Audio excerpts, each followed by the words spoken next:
So hello student, once again you are most welcome to S2 vision. And आपको पता है कि हम यहाँ पे जुड़े हैं, आपके लिए आए हैं BUHS जेट एंट्रेंस एग्जाम की तैयारी करवाने के लिए। देखो, सभी को मालूम है कि हमारे पास दिन बहुत कम है और उस हिसाब से मैं आपको तैयारी करवाने का प्लान किया हूँ। देखो, मेरा क्या टारगेट है कि आने वाले 6 से 7 दिन में पूरा सिलेबस कंप्लीट करना है। और ऑलरेडी देखा जाए तो हमने लगभग 10 to 15% सिलेबस एक ही वीडियो में कंप्लीट कर दिया। ठीक है, तो उस हिसाब से देखा जाए 7 वीडियो में हमारा पूरा चैप्टर कंप्लीट हो जाएगा। 7 से 8 मान लो, मैक्सिमम एक बढ़ा के ही रखो, है ना। तो अभी आज की क्लास में क्या पढ़ने वाले हैं, ये इंपॉर्टेंट चीज है कि आज की क्लास में क्या पढ़ेंगे सर। देखो, शुरुआत हम 11th वाले पोर्शन से किए हैं और जो हम पढ़ा रहे हैं एकदम 100% बिलीव रखो कि उस टाइप का ही एग्जाम में आपको क्वेश्चंस देखने को मिलेगा। सो आप अगर अभी बुक से पढ़ने जा रहे हो तो आपको ये खुद भी पता है कि ये संभव फिलहाल तो नहीं है कि आप बुक से पूरा पढ़ लो, ये बिल्कुल भी संभव नहीं है। इसलिए आपको करना क्या होगा, जो हम पढ़ा रहे हैं उसी को रिवाइज करो, उसी को अच्छे से देखो। एक बार अगर आपने देख लिया तो एक बार और एग्जाम से जाने से पहले एक बार और देख लेना, ताकि आपके माइंड में वो चीज याद रहे। ठीक है, तो अब हम स्टार्ट करने जा रहे हैं। देखो, यूनिट एंड डायमेंशन में सिग्निफिकेंट फिगर रह गया था, तो सिग्निफिकेंट फिगर है ना, इसको हम यहाँ पे जोड़े हैं, इसको हम पढ़ाने वाले हैं। सिग्निफिकेंट फिगर के बारे में, है ना, महत्वपूर्ण अंक जो होते हैं उसके बारे में पढ़ाएंगे आपको। उसके साथ एनएलएम का फुल फॉर्म होता है न्यूटन्स लॉज ऑफ मोशन, गति के नियम, है ना। न्यूटन द्वारा जो गति के दिए गए नियम है उन पे हम चर्चा करेंगे और उनसे रिलेटेड क्वेश्चंस देखेंगे। उसके बाद हम इसी में सर्कुलर मोशन को भी देखेंगे। अगर कोई वस्तु सर्कल में घूमता है तो उससे जो जो प्रश्न बनते हैं, जो जो कंसेप्ट बनते हैं, उन सभी चीज़ों को देखेंगे। जैसे कि चाल हो गया, गति हो गया, कोणीय वेग हो गया, कोणीय त्वरण हो गया, इन सभी चीज़ों को हम देखने वाले हैं। ठीक है, इसके अलावा बात करें तो हम WP, इसको फुल फॉर्म इसका हो जाएगा वर्क, पावर एंड एनर्जी, कार्य, है ना, शक्ति और ऊर्जा, इस चीज को भी देखेंगे। तो देखो, एक ही लेक्चर के अंदर हम कवर कर रहे हैं 3 मुख्य चैप्टर कह लो, एक उसमें एक्स्ट्रा टॉपिक है, साथ ही साथ हम आपको क्वेश्चंस भी करवा रहे थे। हम आपको बोझ नहीं डाल रहे, हम ना शॉर्ट में पूरा कवर कर रहे हैं। ठीक है ना, ऐसा मत सोचना कि हम कुछ भी छोड़ रहे हैं, नहीं। आपके एग्जाम में जो भी आएगा उसको हम दिए गए समय के हिसाब से खुद को ढाल के, नोट्स को बना के आपको हम पढ़ा रहे हैं। ठीक है, इसलिए अगर आप अभी भी आलसपन दिखाते हो, अभी भी आप इग्नोर मारते हो कि अरे छोड़ो एग्जाम, इतना कौन पढ़ेगा, तब फिर गलती भाई कर रहे हो आप लोग, है ना, बहुत बड़ा गलती कर रहे हो।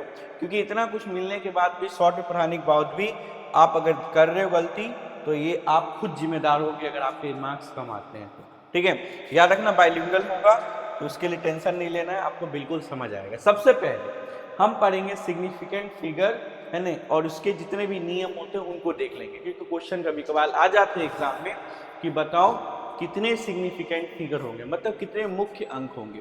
तो अगर देखा जाए, पहला नियम ये कहता है कि non zero digit always significant, सभी गैर शून्य अंक हमेशा सार्थक होते हैं। सिग्निफिकेंट मतलब सार्थक, सार्थक अंक के बारे में पढ़ रहे हैं। तो क्या अगर 1 2 3 4 कुछ भी ऐसा लिख दो जिसमें शून्य ना हो तो सब सार्थक होंगे। उदाहरण के तौर पे जैसे 1 2 3 4 है, 4 लिखा हुआ है ना, 4 अंकों की संख्या, तो ये यहाँ पे कितनी सार्थक अंक है, तो 4 होगा। क्योंकि इसमें कोई जीरो है ही नहीं, तो जीरो नहीं है तो जो भी गिनेंगे सब वो सिग्निफिकेंट होगा। जैसे कि अगर मैं आपको एक उदाहरण ले लूँ, 7 2 3 7 4 2 3, तो इसमें कितने सिग्निफिकेंट फिगर है, इसमें आपके 4 है ना, सभी के सभी सिग्निफिकेंट है, सार्थक अंक है। ठीक है, आगे अगर देखें तो कह रहा है zeros between non zeros always significant. कह रहा है अगर 2 गैर शून्य अंक है, उनके आप बीच में अगर कोई जीरो है तो हमेशा सार्थक होगा। कहने का अर्थात यह है, जैसे 2005 लिखा हुआ है तो 2 और 5 के बीच में 2 जीरो है, तो इस कोई पूछेगा इसके कितने सार्थक अंक है, तो हम बोलेंगे भाई इसके 4 सार्थक अंक है। ठीक है, 1 2 3 4, इसके 4 सार्थक अंक है, याद रखना। ठीक है, और अगर मैं एक और क्वेश्चन दूं 7 0 0 0 2, इसके कितने सार्थक अंक है, तो सिंपली काउंटिंग कर लो ना भाई, काउंटिंग कर लो, 1 2 3 4 5, 5 सार्थक अंक है। कितने सार्थक अंक है, इसके 5 सार्थक अंक है। ठीक है, बहुत ईजी है, आगे चलते हैं। देखो, अब कह रहा है लीडिंग जीरोस नेवर सिग्निफिकेंट, प्रथम गैर शून्य अंक के बाई ओर के शून्य सार्थक नहीं होते। इसका मतलब दशमलव के बाद अगर खाली जीरो आ रहा है, ठीक है, जो आगे वाला जीरो है, दशमलव के आगे, मतलब कि जो भी संख्या है उसके आगे अगर खाली जीरो है और कोई अंक नहीं, याद रखना इधर कोई अंक नहीं होना चाहिए, ये भी याद रखना। जैसे 0.005 है तो इधर कोई अंक नहीं है, दशमलव के बाद 2 जीरो है तो ये सार्थक नहीं है। तो अगर कोई पूछेगा इसमें कितने सिग्निफिकेंट फिगर है तो सिर्फ 5 एक सार्थक अंक है। तो अगर इसमें हमें प्रश्न पूछता है कितने सिग्निफिकेंट फिगर है तो सिर्फ 5 होगा, एक ही होगा। अगर मैं एक और उदाहरण दूं 0.0035, इसमें कितने सार्थक अंक है तो इसमें सिर्फ 2 है, 3 और 5, सिर्फ 2 है, 3 और 5, ठीक है। ये सार्थक अंक नहीं कहलाएंगे इधर वाला, ठीक है, बाईं ओर वाला। Trailing zero significant if decimal exist, कह रहा है अगर दशमलव होता है, सुन लो बात को, ये नियम को अगर थोड़ा बहुत भी गलत सीखे तो तुम एग्जाम में गलती कर दोगे। क्या नियम कहता है कि दशमलव के बाद का शून्य अगर इधर कोई अंक नहीं है ना, जीरो है, तो उसके बाद का शून्य को हम मान नहीं देंगे, सार्थक नहीं है। सिर्फ जो गैर शून्य अंक होगा वही सार्थक होगा, यानी कि यहाँ 5 ही है। इस उदाहरण देखा जाए तो यहाँ सिर्फ 2 सिग्निफिकेंट फिगर है, सार्थक अंक है। लेकिन कह रहा है कि दशमलव के बाद अंतिम शून्य सार्थक होते हैं। दशमलव के बाद देखो ये दशमलव है, उसके बाद 5 डबल जीरो, ये दोनों शून्य सार्थक के अंदर आएंगे। इसका मतलब इसका कोई अगर हमको सार्थक अंक पूछेगा तो इसका जो सार्थक अंक होगा वो 4 होगा। कैसे? 2, एक तो ये हो गया, 5 भी हो गया और 2 जीरो भी हो गया।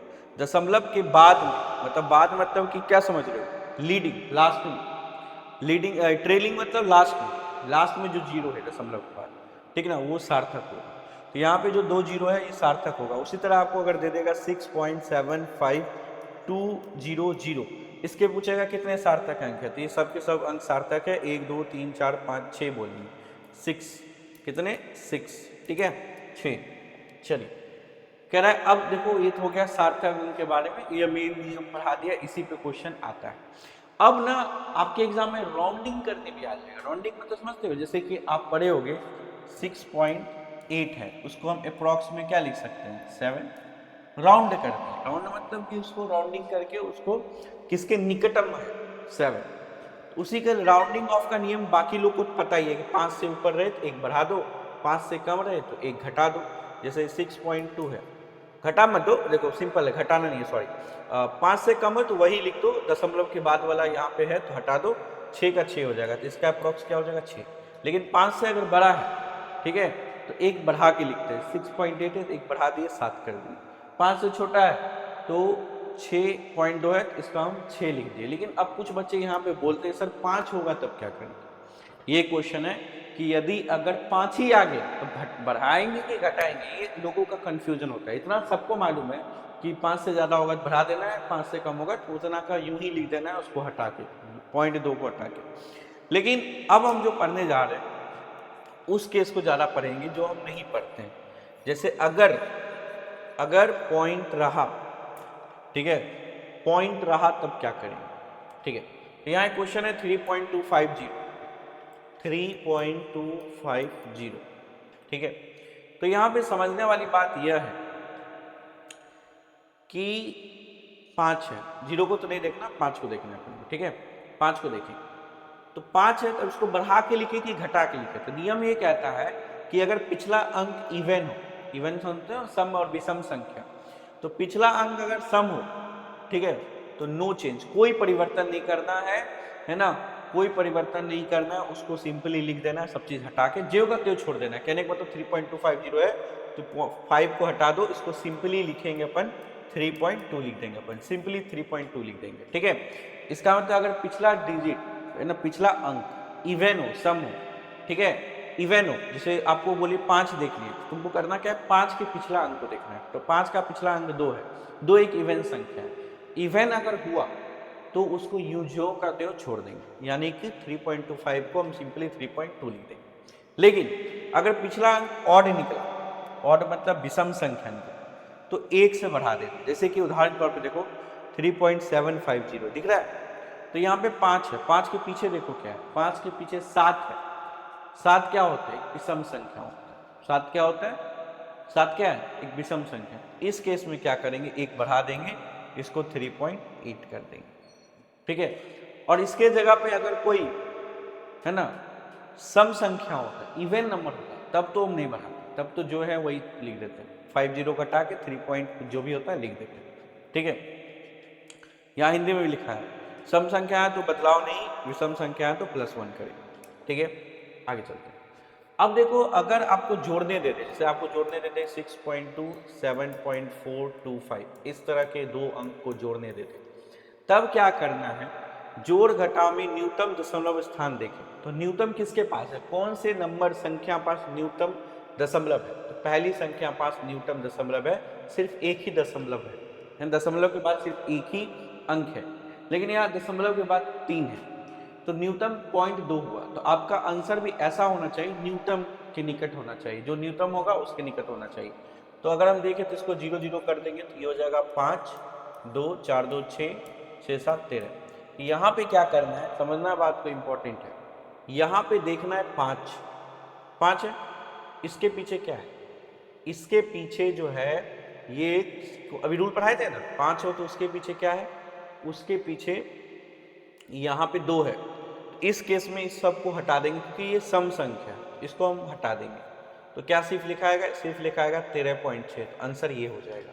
कुछ बच्चे बोलेंगे सर दशमलव के बाद एक ही अंक क्यों रखें, क्योंकि नियम ही कि अगर दशमलव के बाद पहले एक छोटा वाला है, अगर कोई संख्या है और उसके दशमलव के बाद एक अंक है, तो उसका आंसर में भी सिर्फ एक ही अंक होगा, ये नियम है।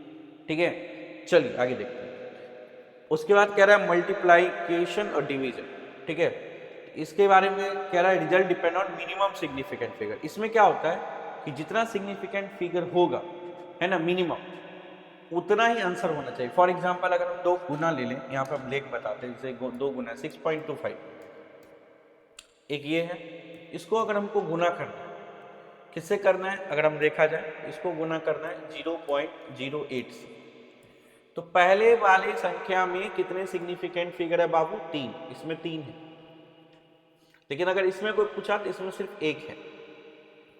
तो गुना करके जो आंसर आएगा वो मिनिमम होना चाहिए, है ना, मिनिमम सार्थक अंक होना चाहिए, यानी एक अंक दशमलव के बाद यानी एक ही अंक रखना, सॉरी अंक दशमलव की बात ही नहीं करनी, सिग्निफिकेंट फिगर 1 होना चाहिए।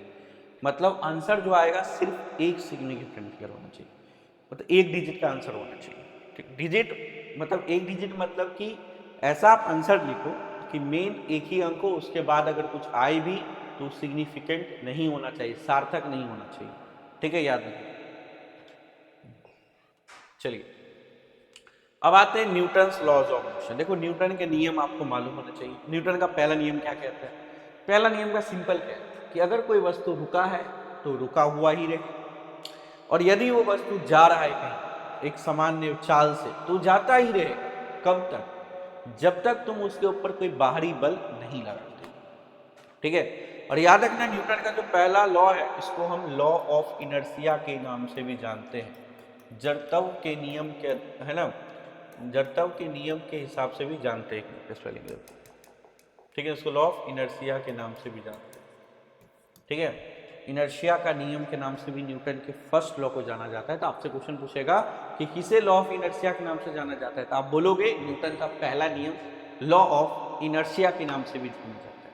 ठीक है, तो ये क्या कहता है, वस्तु अपनी विराम अवस्था या गति की अवस्था परिवर्तन का विरोध करती है, इसी को जड़त्व बोलता है। अब जड़त्व क्या है, पहला नियम तो बता दिए कि कोई भी वस्तु अपने अवस्थाओं को बनाए रखना चाहता है, वो नहीं चाहता है कि हम रुके हैं तो गति में आए, वो नहीं चाहता है कि हम गति है तो रुक जाए, मतलब वो अपने अवस्था को बनाए रखना चाहता है, और इसी स्वभाव को हम इनर्शिया कहते हैं, जड़त्व कहते हैं।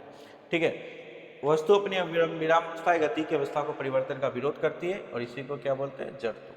ठीक है, और याद रखना इनर्शिया मास पे निर्भर करता है, द्रव्यमान पे निर्भर करता है। अगर द्रव्यमान ज्यादा है तो इनर्शिया भी ज्यादा हो। ठीक है, याद रखना।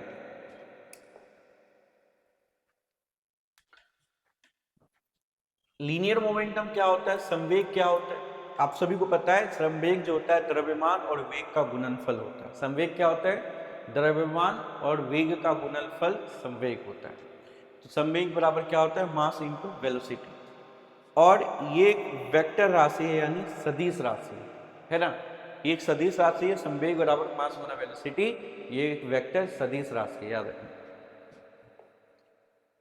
Newton second law, Newton second law का बात करें तो न्यूटन का सेकेंड नियम क्या बोलता है कि संवेग में जो परिवर्तन का दर होता है वो फोर्स के समानुपातिक होता है। बल जो लगाया जाता है, जो बाहरी बल लगाया जाएगा उसके समानुपातिक होगा यदि किसी वस्तु के संवेग में परिवर्तन हो रहा है। यानी यदि किसी वस्तु का मोमेंटम बदल रहा है तो मोमेंटम के बदलने का जो रेट होगा, जिसको दर बोलते हैं, वो डायरेक्ट रिलेशन होगा उसका फोर्स जो तुम लगा रहे हो उससे। ठीक है, ये बोलता है। ठीक है, rate of change of momentum is directly proportional to applied force. संवेग परिवर्तन की दर बल के समानुपातिक होते हैं। और इसको अगर आप प्रॉपरली तोड़ के लिखोगे तो F बराबर dp by dt m into a आ जाएगा। ठीक है, या फिर आप कुछ बच्चे उसको औसतन फोर्स अगर है, एवरेज निकालना चाहते हो तो आप चाहो तो इसको ऐसे भी लिख सकते हो, है ना, mv माइनस mu बटा टी। अब उसी से ये बना है फॉर्मूला, मास गुना एक्सेलरेशन, उसी से बना है फॉर्मूला।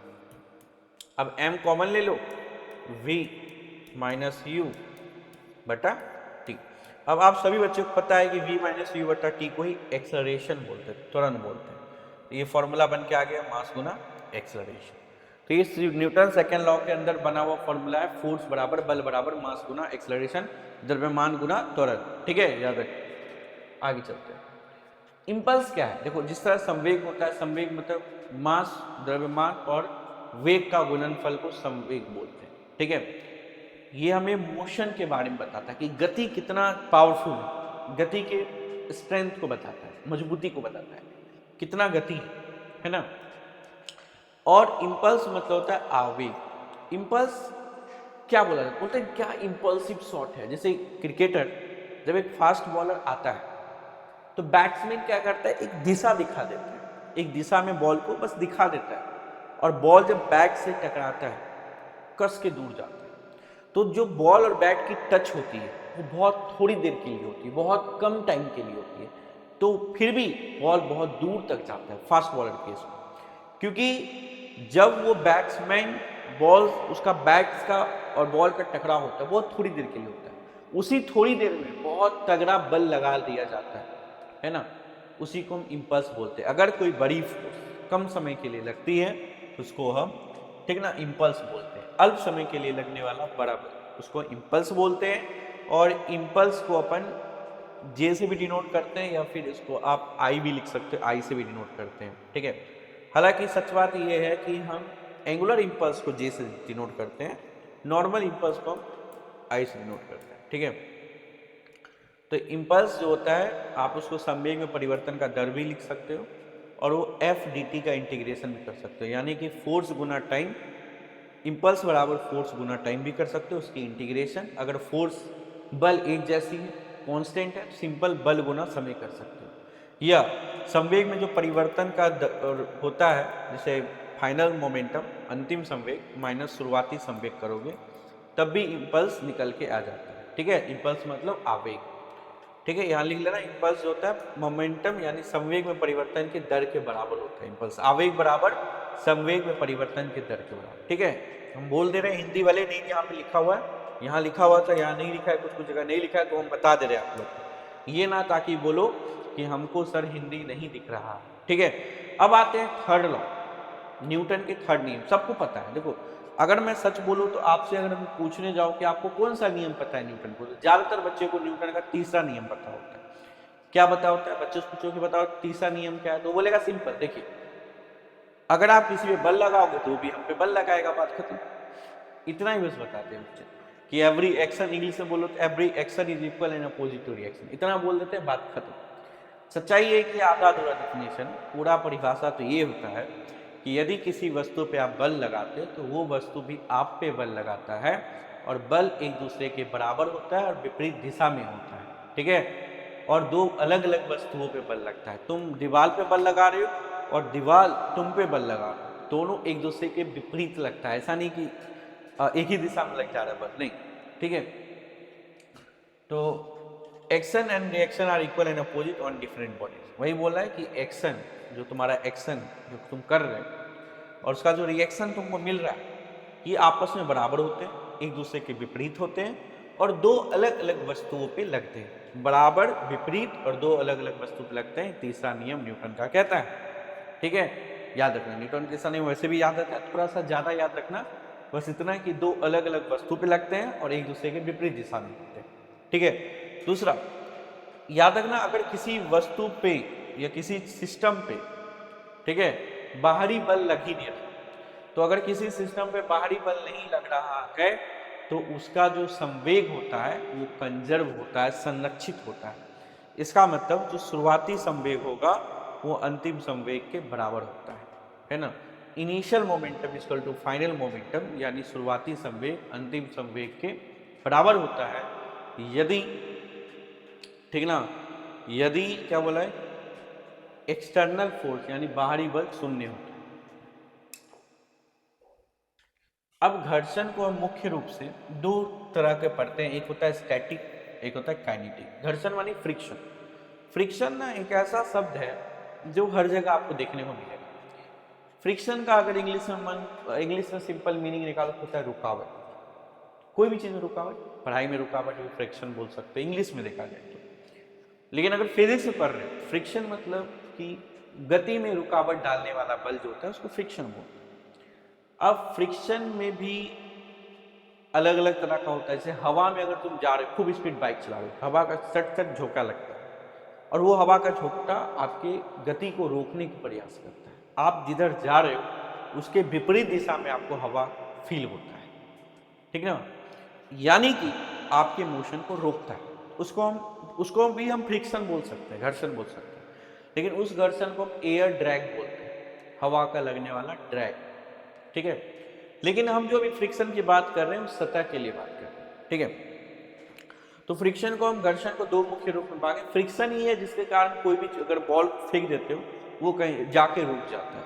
आप चल पा रहे हो फ्रिक्शन के कारण, अगर आप तेल गिरा दो और वहां चलने का कोशिश करो, आइस को बर्फ जमा हुआ है उस पर चलो, देखो स्लिप कर जाओ। क्यों स्लिप करोगे भाई? घर्षण ही बहुत कम है, ना के बराबर है, तो वो आपका पकड़ ही नहीं बनेगा, ग्रिप नहीं बनेगा। तो घर्षण है तभी ग्रिप बन रहा है। घर्षण हर जगह। आप हाथ को ऐसे रगड़ते हो तो हाथ गर्म होता है ना, तो ऊर्जा कहां से आ रही है? घर्षण से आ रही है, ठीक है। तो फ्रिक्शन दो तरह का होता है, स्टैटिक, काइनेटिक, हम दो तरह से पढ़ते हैं। अगर कोई चीज रुका हुआ है और तब उस पर घर्षण लग रहा है तो उसको स्टैटिक फ्रिक्शन बोलते हैं। अगर ये कोई परिभाषा बोला तो गलत है। रुका हुआ है तो घर्षण ही नहीं। सच्चाई है, घर्षण तभी लगता है जब सापेक्ष गति होना चाहिए। देखो, या तो वस्तु गति कर रहा है या तो वस्तु गति करना चाहे, तब भी घर्षण बल लगता है। अगर तुम रुके हो तो घर्षण बल नहीं लगता। तुम खड़े हो, कोई घर्षण नहीं। तुम चलना चाह रहे हो, अगर चाह भी रहे हो तब भी घर्षण लगेगा। तो एक्चुअल में परिभाषा ये होना चाहिए कि अगर कोई वस्तु चलना की प्रयास कर रहा है, मोशन में आने की प्रयास या तैयारी कर रहा है, उस दौरान जो उसको घर्षण मिलता है उसको हम स्टैटिक फ्रिक्शन बोलते हैं, ठीक है। समझ आया? यह सही परिभाषा है। और अगर कोई वस्तु गति में होता है पहले से और तब उस पर जो घर्षण लगता है, फ्रिक्शन लगता है, उसको हम काइनेटिक फ्रिक्शन बोलते हैं, ठीक है। तो याद रखना, ये जो होता है भाई सेल्फ एडजस्टिंग होता है और मोशन को रोकने काम करता है। फॉर एग्जाम्पल, बात को समझो, कैसे में समझो। मान लो एक बड़ा सा अलमारी है, लाइक एक बड़ा सा अलमारी है,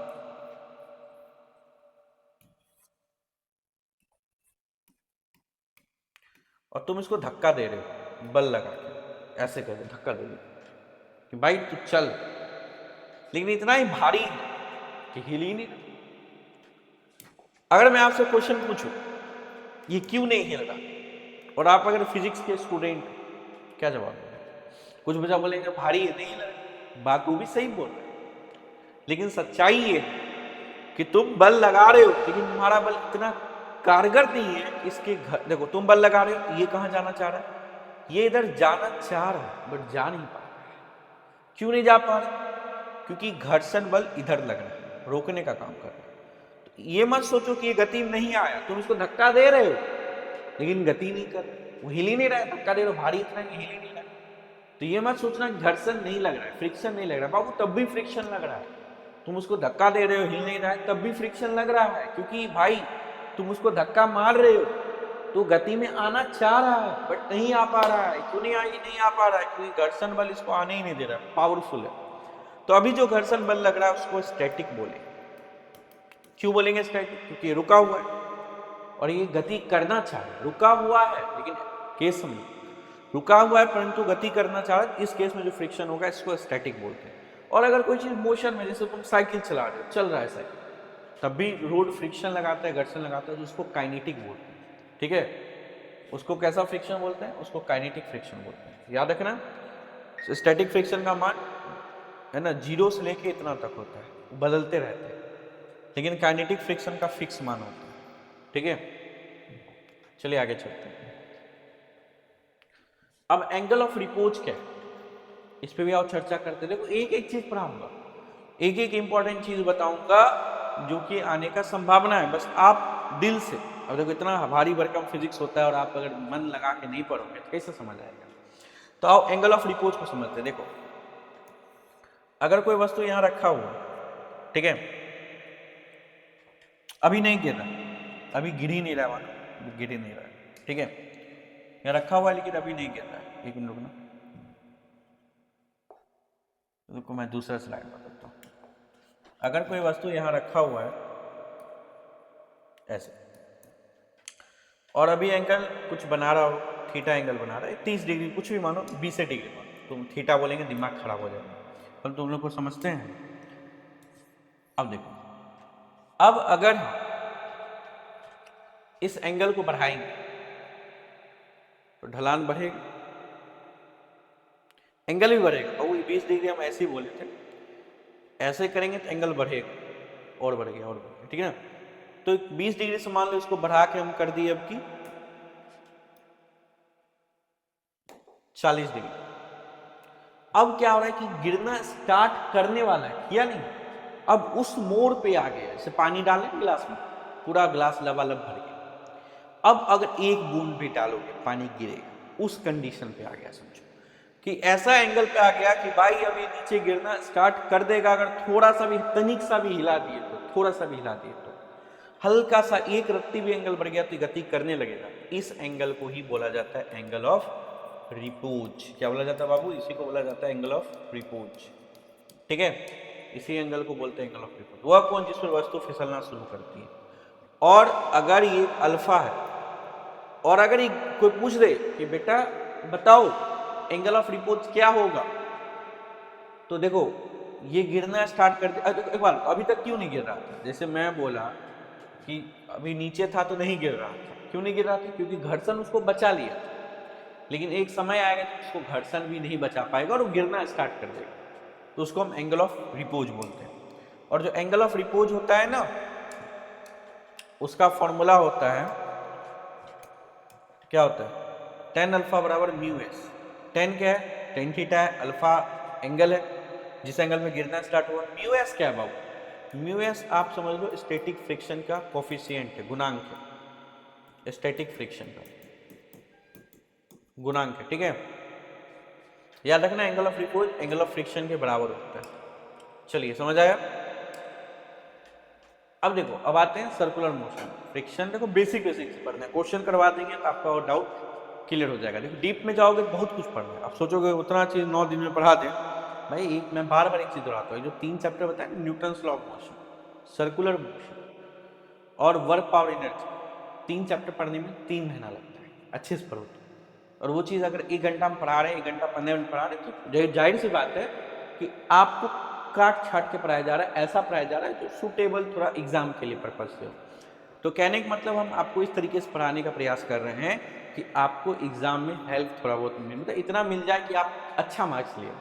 ठीक है, पूरा टॉपर का चांस कम ही है, क्योंकि अगर खूब अच्छे से अगर आप पढ़ते हो, देखो टॉपर तभी बनोगे ना जब आप अपने साइड से भी कुछ मेहनत करोगे। लेकिन हम लोग इतना पढ़ा देंगे कि एग्जाम आपका अच्छा जाएगा। ठीक है, और टॉपर आपको बनना भी नहीं है भाई, क्या बनना है आपको? बस एग्जाम अच्छे से निकालना। ठीक है, circular motion variable, circular motion variable, कुछ बात को याद रखना, जैसे कि कोणीय विस्थापन जिसको थीटा बोलते हैं। ठीक है, उसके बाद होता है कोणीय वेग जिसको ओमेगा बोलते हैं, वेग है ना। जब विस्थापन, जो कोणीय विस्थापन के बदलने का दर होता है, इंग्लिश में लिखा है हिंदी बोलते रहे, कोणीय विस्थापन का जो बदलने का दर होता है उसको एंगुलर वेलोसिटी कोणीय वेग बोलते हैं। v बराबर आर ओमेगा होता है।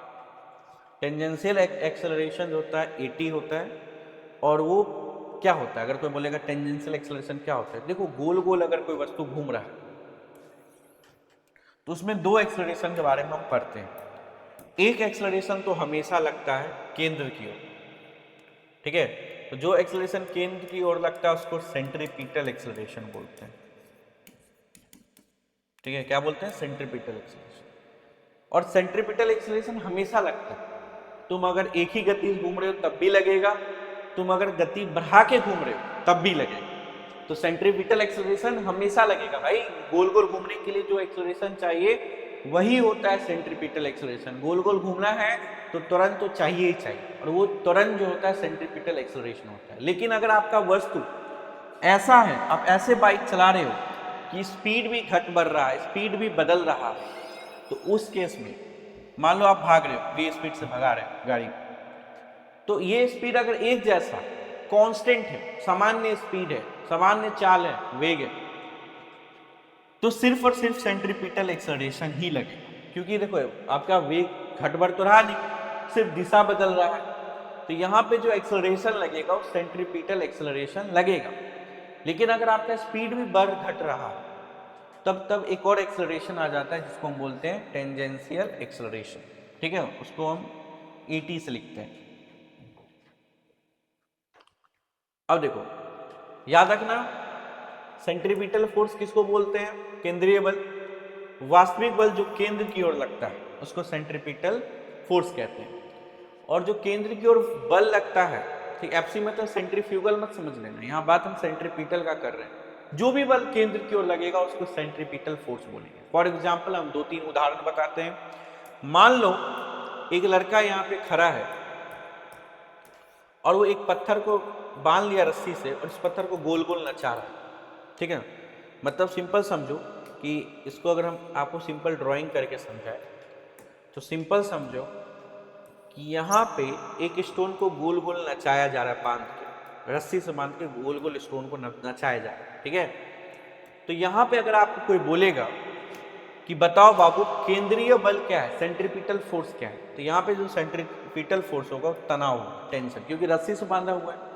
तो रस्सी से बांधा हुआ है तो यहाँ पे सेंट्रीपिटल फोर्स की तरह काम करेगा तनाव, टेंशन, ठीक है। और अगर हम दूसरा उदाहरण, फॉर एग्जाम्पल ये हमारा प्यारा सा अर्थ है, धरती है, और इसके चारों ओर सैटेलाइट घूम रहा है इस तरह से।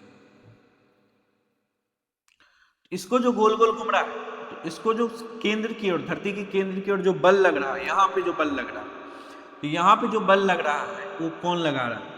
यहाँ पे धरती अपनी ओर कोई भी चीज को खींचता है तो यहाँ पे जो फोर्स लग रहा है ग्रेविटेशन लग रहा है।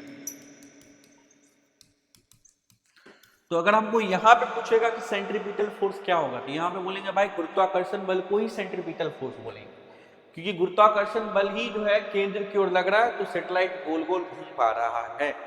यहाँ पे स्टोन गोल गोल घूम पा रहा है क्योंकि तनाव केंद्र की ओर लग रहा है। तो सेंट्रीपिटल फोर्स कुछ भी हो सकता है, तनाव हो सकता है, कोई भी बल हो सकता है, गुरुत्वाकर्षण बल हो सकता है। लेकिन एक बात हमेशा याद रखना, सेंट्रीपिटल फोर्स mv²r के बराबर होता है ना। v की जगह आप omega m r omega square या फिर m ओमेगा स्क्वायर r भी लिख सकते हो, ठीक है। ओमेगा ये कोणीय वेग है इसलिए आप m ओमेगा स्क्वायर r भी लिख सकते हो, ठीक है, याद रखना। अब हम पढ़ेंगे बैंकिंग ऑफ। अब ये क्या होता है भाई? देखो एक बात समझो, एक बात मैं आपको बताना चाहूंगा, ये आप ना कभी कभार अनुभव किए होंगे, रेसिंग ट्रैक पे जाओगे तब पता चलेगा। तुम कभी रेसिंग ट्रैक पे जाना, जाओ फॉर्मूला 1 जैसी कार का रेस होता है, वहां पे जाओगे ना तो देखना कभी कभार ट्रैक उठा हुआ ऐसे रहता है, या कभी मूवी देखोगे ट्रैक उठा हुआ एंगल पे बना हुआ है। अब एंगल पे इसलिए बनाया जाता है बाबू कि ज्यादा स्पीड में गाड़ी को चलाया जा सके। देखो कभी कभार देखना रोड जो है ऐसे बनाया जाता है, एंगल पे उठा दिया जाता है। अब सवाल है एंगल पे कहाँ उठाना भाई रोड? जब रोड एंगल पे उठता है ना ऐसे करके तो गाड़ी एकदम तेजी से जा सकता है उसको। बोलोग सर अगर एंगल पे नहीं उठी तो एंगल पे अगर नहीं उठे, सीधा रोड रहे तो टर्न लेना तेजी से संभव नहीं। लेकिन एंगल पे जब रोड उठता है तो आप टर्निंग आसानी से ले सकते हो, बहुत स्पीड में टर्निंग ले सकते हो। जैसे आपको मैं बोलूँ कि नॉर्मल चौराहा है, वहाँ पे आपको गाड़ी को टर्न मारना तो आप 100 के स्पीड में या 90, 80, 90 स्पीड में टर्न नहीं मार पाओगे, इट्स वेरी रेयर, क्योंकि जब आप गाड़ी चलाते हो, बाइक चलाते हो या फिर कार चलाते हो, आपको पता है कि स्पीड कम करना पड़ता है टर्निंग के दौरान, ठीक है। लेकिन रेसिंग ट्रैक को ऐसे एंगल पे डिजाइन किया जाता है, वो एंगल पे होता है, ठीक है, ताकि गाड़ी स्पीड में भी टर्न ले पाए, ठीक है। तो वही पढ़ना है कि भाई कितना स्पीड से तुम टर्न मारो कि तुम बच जाओ, उसको बोलते हैं सेफ स्पीड, ठीक है। और ये बैंकिंग ऑफ रोड मतलब होता है कि रोड को एंगल पे उठा देना, बैंकिंग ऑफ रोड होता है। बैंकिंग मतलब ये नहीं कि रोड पे बैंक खोल दी, उसको मत समझ लेना banking of road. Banking of road मतलब रोड को जहां पे उठा दिया गया, ठीक है। तो इसमें दो केस होता है, एक होता है घर्षण के साथ, एक होता है बिना घर्षण के। तो अगर रोड को बिना घर्षण के उठा दिया जाए, मतलब उसमें कोई फ्रिक्शन नहीं है रोड में और उसको कुछ एंगल पे उठा दिया जाए, मान लो थीटा एंगल पे उठा दिया, तो आपका जो सेफ स्पीड होगा, है ना, जिसपे आप गाड़ी चला सकते हो, है ना, क्या होना चाहिए, root R G tan theta. इस स्पीड से अगर आप गाड़ी चलाओगे तो आप जो सेफ रहोगे, ठीक है। अब आर क्या है बाबू, रेडियस है, रोड सर्कुलर ऐसा होता है, सर्कल जैसा बन जाता है, तो रोड का आर रेडियस दिया रहेगा, थीटा दिया रहेगा, जी का मान पता ही है, इससे आप निकाल सकते हो कितना सेफ स्पीड सही रहेगा हमारी गाड़ी को चलाने के लिए। लेकिन ये फॉर्मूला तभी लगेगा जब फ्रिक्शन नहीं, तब की बात कर रहा है, कब की बात कर रहा है, जब फ्रिक्शन नहीं, तब जो सेफ स्पीड होगा उठा हुआ रोड पे एंगल पे root R G tan theta होगा। और अगर अब बात करते हैं कुछ और बात, वर्टिकल सर्कल क्रिटिकल वेलोसिटी, ये क्वेश्चन एग्जाम में कभी कभार आ जाते हैं। देखो ये टॉपिक मुझे नहीं लगता आपके एग्जाम में क्वेश्चन इस टॉपिक से आना चाहिए, बट मैं इसलिए इसको फिर भी पढ़ा रहा हूँ क्योंकि मैं नहीं चाह रहा कुछ भी ऐसा चीज छूटे जिससे आप हमको आके बोलो कि सर आपने पढ़ाया था और एग्जाम में आया नहीं, है ना, ऐसा मैं नहीं चाहता हूँ, ठीक है। इसलिए मैं हर टॉपिक को देखता हूँ, है ना, क्वेश्चन इसी टॉपिक से आएगा, भले थोड़ा घुमा फिरा के पूछ दे लेकिन टॉपिक सेम रहेगा, ठीक है। एक बार पढ़ लोगे तो आपको क्लियर हो जाएगा। देखो मैं आपको बताना चाहूंगा, कह रहा है at bottom A to complete the loop, कह रहा है अब समझो, इन्हें ऐसे नहीं समझा, कह रहा है एक बॉल है जिसको आप v स्पीड से फेंक दो और आप चाहते हो एक चक्कर लगा पूरा सर्कल का,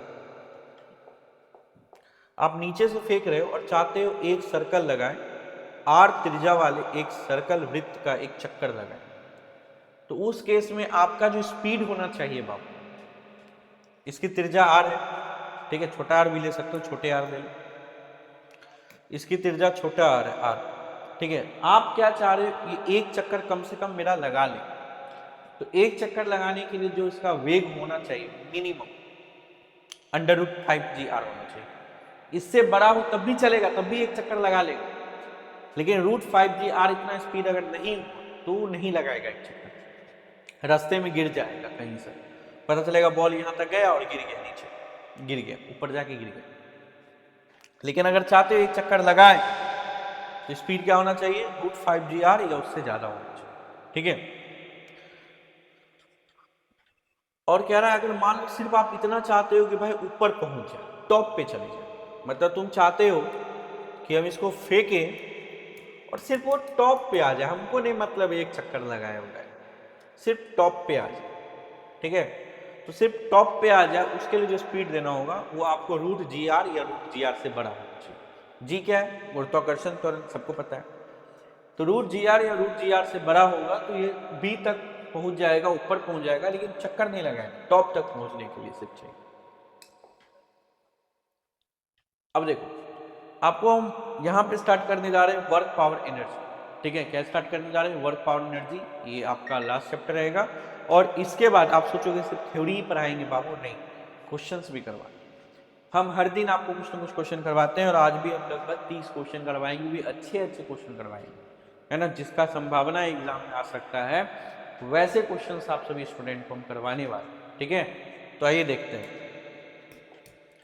कह रहा है वर्क कार्य क्या है, तो फोर्स और डिस्प्लेसमेंट का डॉट प्रोडक्ट, मतलब ये डॉट प्रोडक्ट तो हम पहले भी पढ़ा चुके हैं तुम लोगों को पिछले क्लास में ही। तो वर्क क्या है, कार्य क्या है, बल और विस्थापन का डॉट प्रोडक्ट। तो डॉट प्रोडक्ट क्या होता है, cos theta, FD cos theta, ठीक है। वर्क कब जीरो हो, ये भी पूछ सकता है क्वेश्चन में, जीरो वर्क कब हो, जब बल और विस्थापन के बीच का एंगल जो होता है 90 डिग्री, है ना। जैसे कि उदाहरण के तौर पर मान लो एक कूली का बेहतरीन एग्जाम्पल मिल जाता है, जैसे कि समझना, अगर कूली अपने माथा पे एक बड़ा सा पेटी रखा हुआ है, बक्सा, तो यहाँ पे देखना गुरुत्वाकर्षण बल हमेशा नीचे लगता है, mg कहाँ लगेगा, नीचे।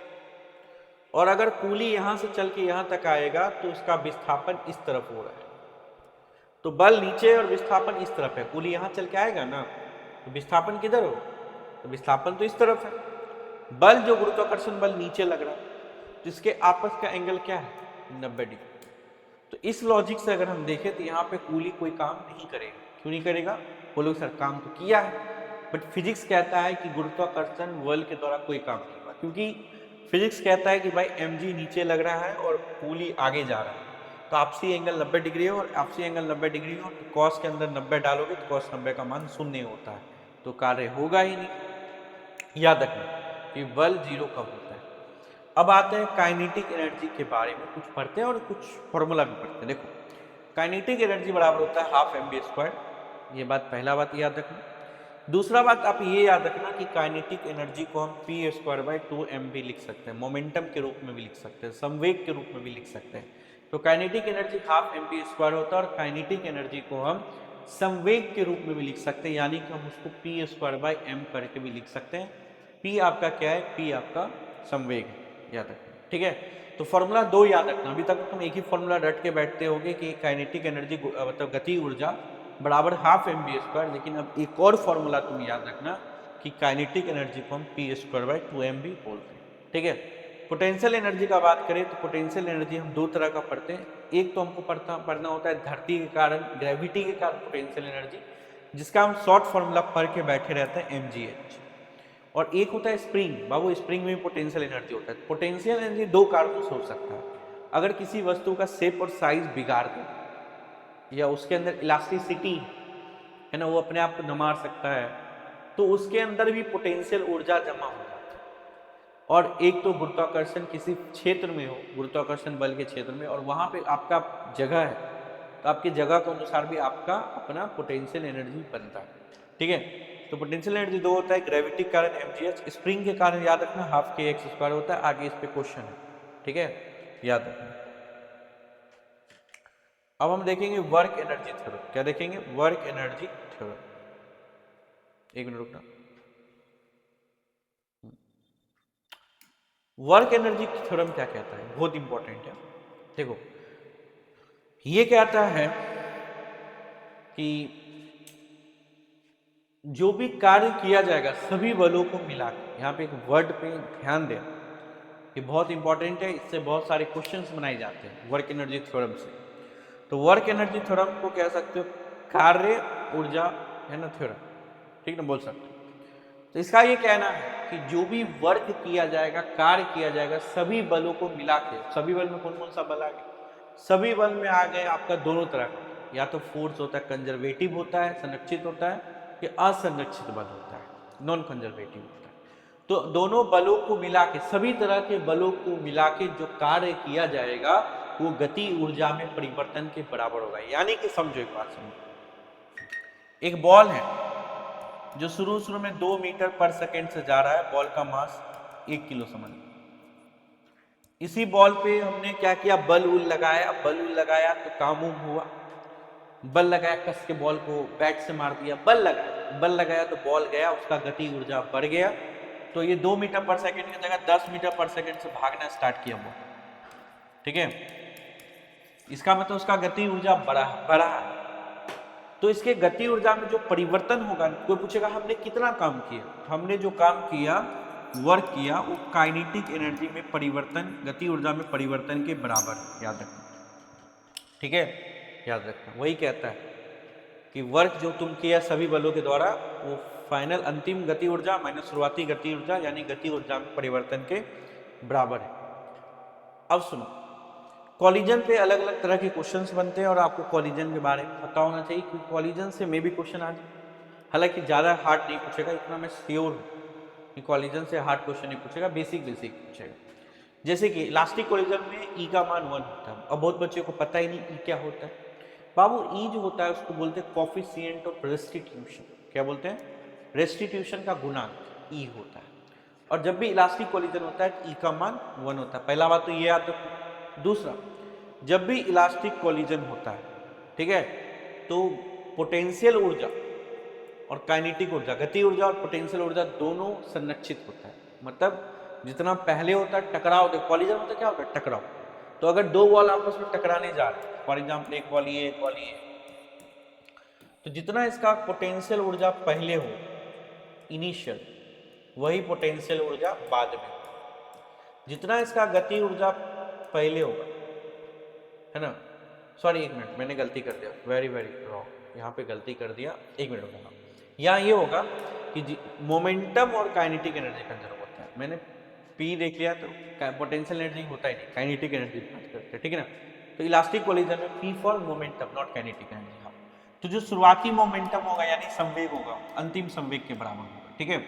जो शुरुआती काइनेटिक ऊर्जा होगा, गति ऊर्जा होगा, वो अंतिम गति ऊर्जा के बराबर होगा। यानी कि जब कॉलिजन इलास्टिक होता है टकराव, तो उसमें मोमेंटम संवेग, शुरुआती संवेग बराबर अंतिम संवेग, शुरुआती गति ऊर्जा बराबर अंतिम गति ऊर्जा, ऐसा होता है, ठीक है। लेकिन अगर इन इलास्टिक हो गया तो ई का मान 0 और 1 के बीच में होगा, इन इलास्टिक है ना। इन इलास्टिक भी दो तरह से आपको पढ़ना है, एक होता है सिंपल इन इलास्टिक, ठीक है, जिसमें ई का मान 0 और 1 के बीच रहा, और यदि अगर आपको बोल दिया परफेक्टली इन इलास्टिक तो ई का मान 0 हो जाता है। इसमें क्या होता है, दो बॉडी चिपक जाते हैं, याद रखना। परफेक्टली इन इलास्टिक बोल दिया तो समझ जाना दो वस्तु चिपक जाना, दो वस्तु आपस में चिपक जाता है, जिसको परफेक्टली इन इलास्टिक बोलते हैं, ठीक है। इसमें सबसे ज्यादा ऊर्जा का लॉस हो जाता है, बर्बाद हो जाता है। इन इलास्टिक कोलिजन में याद रखना सिर्फ संवेग संरक्षित होता है, काइनेटिक एनर्जी संरक्षित नहीं होता। इसमें क्वेश्चन बनता है कि इलास्टिक कोलिजन जो होता है टकराव होता है, उसमें क्या संरक्षित होता है, दोनों, संवेग भी गति ऊर्जा। इन इलास्टिक में सिर्फ संवेग, गति ऊर्जा नहीं, ठीक है। ई का मान भी याद रखना।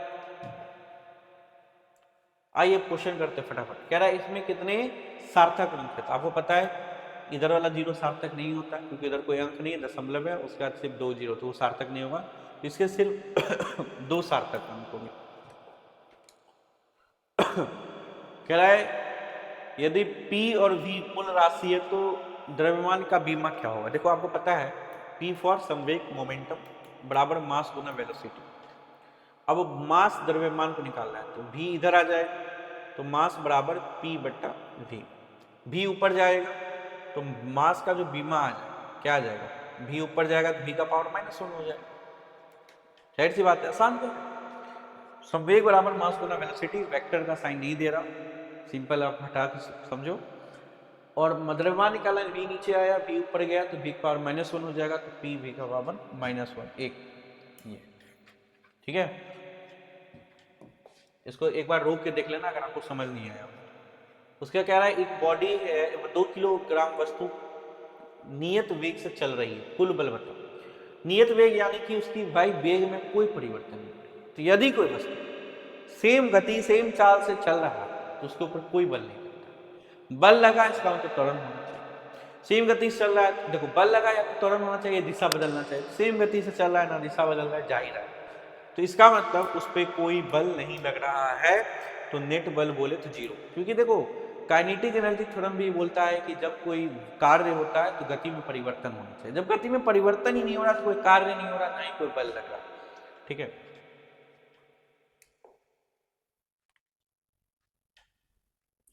एक्शन एंड रिएक्शन फोर्स, और एक बात और, अगर बल लग भी रहा होगा ना तो एक दूसरे को कैंसिल करके शून्य हो जाता होगा, ठीक है। तो बल 0 लग रहा है, सिंपल समझो।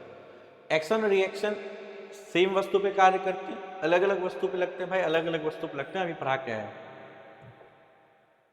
कह रहा है त्वरण A से ऊपर जाती लिफ्ट में आभार कितना होगा, तो भार कितना लगेगा, ठीक ना। कह रहा है एक आदमी लिफ्ट में खड़ा हो गया जाके, ठीक है, और लिफ्ट ऊपर की ओर ए त्वरण से जा रहा है, तो भार क्या हो, तो याद रखना जब लिफ्ट ऊपर जाएगा तो भार हो जाएगा mg + a, ठीक है। और जब लिफ्ट नीचे जाएगा, नीचे अगर जाएगा, देखो दोनों बता देते हैं, तो भार हो जाएगा mg - a, ठीक है, mg - a। ऊपर लिफ्ट जा रहे हैं तो प्लस में भार होगा, g + a होगा, नीचे लिफ्ट जा रहा है तो g - a होगा। तो इसका क्या आंसर हो जाएगा C, क्योंकि यहां लिफ्ट ऊपर जा रहा है। फोर्स और टाइम ग्राफ का एरिया क्या बताता है, बल और समय का ग्राफ जो होता है, देखो बल समय ग्राफ का एरिया मतलब क्या होता है, क्षेत्रफल। क्षेत्रफल अगर निकालना है तो इन दोनों को गुना कर दो, तो बल गुना समय। और बल गुना समय करते हैं तो बाबू क्या होता है, तुम सबको पता है बल गुना समय करते हैं तो इम्पल्स आता है। क्या आता है, इम्पल्स, आवेग आता है। बल गुना समय करेंगे तो क्या आएगा, आवेग। फ्रिक्शन, घर्षण बल हमेशा कार्य करता है किधर, सापेक्ष गति के विपरीत। इंग्लिश में इसको बोलते हैं अपोजिट टू रिलेटिव मोशन। सापेक्ष गति के विपरीत यानी अपोजिट टू रिलेटिव मोशन, जिधर भी गति हो रहा है उसके विपरीत। कौन सा फ्रिक्शन अधिक होता है, देखो एक बार बताता हूं। फ्रिक्शन का अगर ग्राफ बने, तुम पहले पढ़े भी हो, शुरू शुरू में बढ़ता है, एक समय पर सबसे ज्यादा हो जाता है, फिर गिर के ऐसे हो जाता है। तो जो सबसे अधिक जो उसका मान होता है ना, वो स्टैटिक ही होता है, बट स्टैटिक को उस समय खास नाम दे देते हैं लिमिटिंग। क्या नाम दे देते हैं, लिमिटिंग। तो इस केस में होगा लिमिटिंग स्टैटिक। कैसा, लिमिटिंग स्टैटिक। कह रहा है acceleration in uniform circular motion.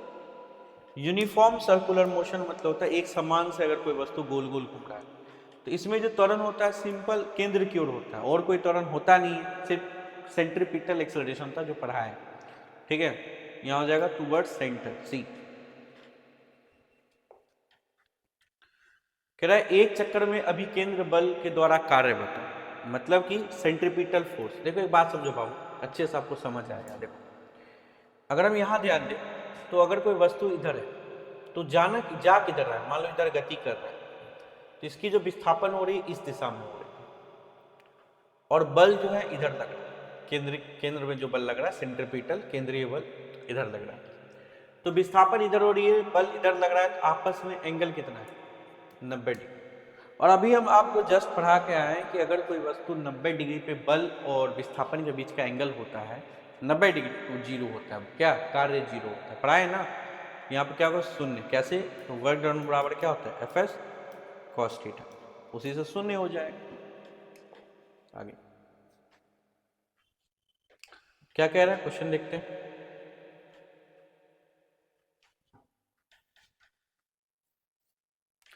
Question कह रहा है कि एक रोड पे समतल सड़क पर मोड़ के लिए अभिकेंद्रिक बल मिलता है, कौन देता है। तो मैंने क्या बताया कि अभिकेंद्रिक बल कोई भी दे सकता है, तनाव भी दे सकता है, धरती का ग्रेविटी भी सेंट्रीपिटल फोर्स कहला जाता है।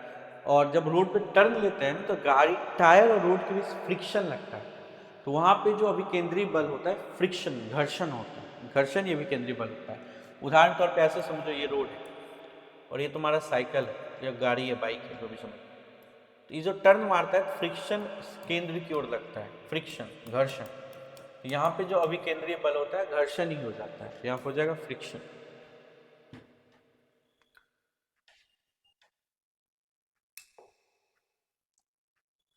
कह रहा टेंशन जो होता है स्ट्रिंग में वो सबसे ज्यादा कहाँ होता है।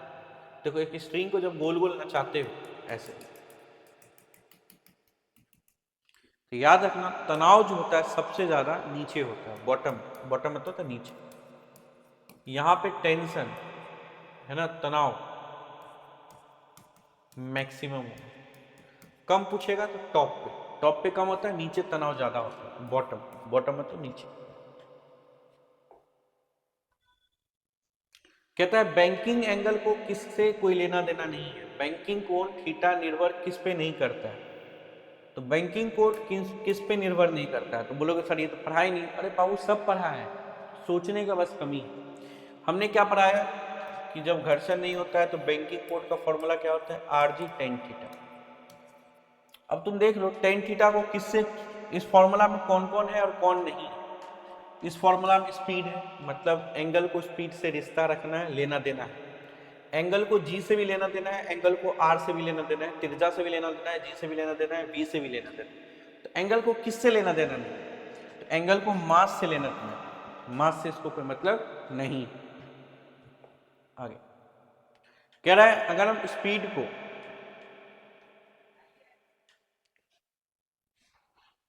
कह रहा है अगर स्पीड को डबल कर दे तो स्टॉपिंग डिस्टेंस क्या होगा। ये कल हम पढ़ाए थे, ये क्वेश्चन कल से आ गया, कल जो पढ़ाए थे उससे। कि अगर देखो एक होता क्या है कि कोई भी बॉल फेंकते हैं तो कहीं जाकर रुक जाता है। मान लो 10 मीटर पर सेकंड से बॉल को फेंके तो 5 मीटर जाके बाद रुके, तो अगर हम 10 की जगह 20 के स्पीड से फेंके तो कहां तक जाके रुके? अब बोलेगा सर बच्चा बहुत ईजी है, 5 से फेंके 10 मीटर, 20 से फेंकोगे तो 20 जाएगा। गलत लॉजिक। देखो स्टॉपिंग डिस्टेंस और यू का रिश्ता ऐसा होता है, स्टॉपिंग डिस्टेंस में तो बॉल कहां जाके रुक रहा है, और यू का रिश्ता ऐसा होता है कि अगर तुम स्पीड को डबल करोगे तो डबल का स्क्वायर चरगुना हो जाता है, ठीक है, तो दूरी चरगुना हो जाएगा। अगर स्पीड को डबल कर दे रहे तो दूरी चरगुना हो जाएगा, तो अब चरगुना दूरी पे जाके रुकेगा, तो आंसर हो जाएगा 4 टाइम्स। कह रहा है इसमें से कौन सा नॉन कंजर्वेटिव फोर्स है? देखो नॉन कंजर्वेटिव फोर्स वैसे बल को बोलते हैं जो केंद्र की ओर, सेंटर की ओर नहीं लगता है। और दूसरा ये भी बोल सकते हैं, उसका एक सबसे खास डेफिनेशन कि एक राउंड ट्रिप, गोल पूरा राउंड ट्रिप वर्क डन 0 होता है, परे हो, ये एक्स्ट्रा थोड़ा सा बता देते हैं। तो आपको मैं बताना चाहूंगा कि ग्रेविटी कंजर्वेटिव फोर्स में आता है, इलेक्ट्रोस्टैटिक फोर्स भी कंजर्वेटिव होता है, स्प्रिंग फोर्स भी कंजर्वेटिव होता है, फ्रिक्शन घर्षण फोर्स कंजर्वेटिव नहीं होता है, ये एक नॉन कंजर्वेटिव फोर्स है, असंरक्षित बल है, ठीक है, याद रखना। क्या है काइनेटिक एनर्जी में परिवर्तन किसके बराबर होता है? तभी पर क्या है ना, काइनेटिक एनर्जी में जो परिवर्तन होता है वर्क डन के बराबर होता है ना। तो work done by total force, यहाँ पे कंजर्वेटिव लिखा है, नॉन कंजर्वेटिव लिखा है, याद रखना टोटल फोर्स। तो जो गति ऊर्जा में परिवर्तन होता है टोटल बल के द्वारा जो कार्य किया जाता है उसके बराबर होता है। ये अच्छा क्वेश्चन है। कह रहा है अगर मोमेंटम को 100% से बढ़ा दिया तो काइनेटिक एनर्जी कितना % से बढ़ेगा?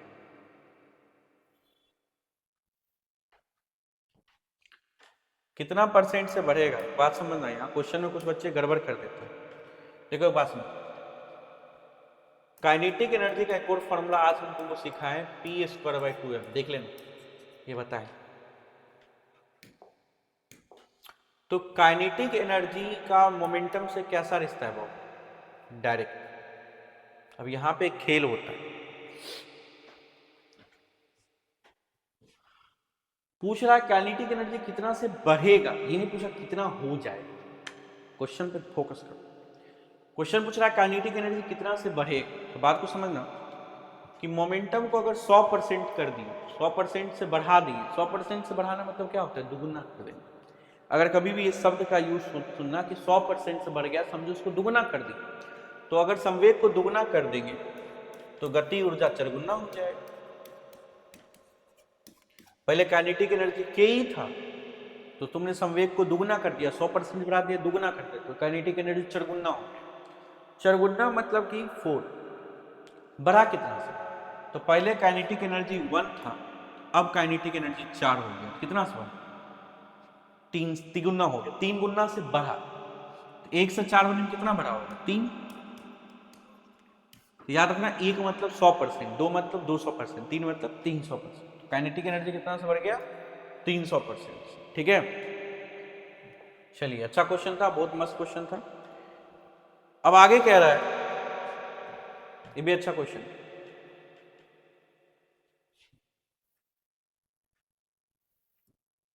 कह रहा है बाबू कि हल्का और भारी वस्तु का सेम गति ऊर्जा है, हल्का और भारी वस्तु का सेम गति ऊर्जा है, तो संवेग किसका ज्यादा होगा? गति ऊर्जा सेम है, संवेग किसका ज्यादा होगा? एक हल्का वस्तु, एक भारी वस्तु, ठीक है। हल्का को हम लिखते हैं ml और भारी को हम बोलते हैं mh, h for heavy, l for light. तो एक बात बताते हैं, संवेग का फॉर्मूला होता है, एक फॉर्मूला और याद रखना तुम लोग, ये वाला, ये संवेग और काइनेटिक एनर्जी के बीच का रिश्ता है। अब यहां पे प्रश्न बोल दिया गति ऊर्जा तो सेम है बाबू, सेम है, इसका मतलब P का रिश्ता किसके साथ है? मास के साथ है। इसका मतलब जिसका मास ज्यादा उसका संवेग भी ज्यादा, जिसका मास कम उसका संवेग भी कम, ठीक है। क्वेश्चन पूछा विच हैज ग्रेटर मोमेंटम, किसका संवेग ज्यादा हो? जो वस्तु भारी है ना, जाहिर सी बात है मास से इसका डायरेक्ट रिश्ता है, तो भारी वस्तु का ज्यादा होगा, तो यहां पर हो जाएगा हैवी। पावर किसका गुणनफल है? तो याद रखना पावर फोर्स और वेलोसिटी का गुणनफल है। किसका? फोर्स और वेलोसिटी। पावर को आप लिख सकते हो फोर्स और वेलोसिटी का डॉट गुणनफल। Last question, in elastic collision में क्या कंजर्व रहता है, तो आपको पढ़ा के आए सिर्फ संवेग। ठीक है, आज के लिए इतना ही। उम्मीद करते हैं अच्छा लगा हो। आज की इस क्लास में बहुत सारे टॉपिक्स को हम कवर किए हैं, बहुत कम समय में भी क्वेश्चंस, जो कि बहुत इम्पॉसिबल है बच्चों इतना कम टाइम में कर पाना, और आपको यूट्यूब में मिलेगा भी नहीं ऐसा वीडियो इतना कम टाइम में जो 3 चैप्टर कवर करवा दे क्वेश्चंस के साथ। ठीक है, धन्यवाद आप सबका। अगर वीडियो अच्छा लगे तो लाइक भी करो, कमेंट भी करो, अपने दोस्त से शेयर भी करो। भाई इतना मेहनत कर रहे हैं तो थोड़ा सा आप सपोर्ट करो अपनी तरफ से। ठीक है, धन्यवाद।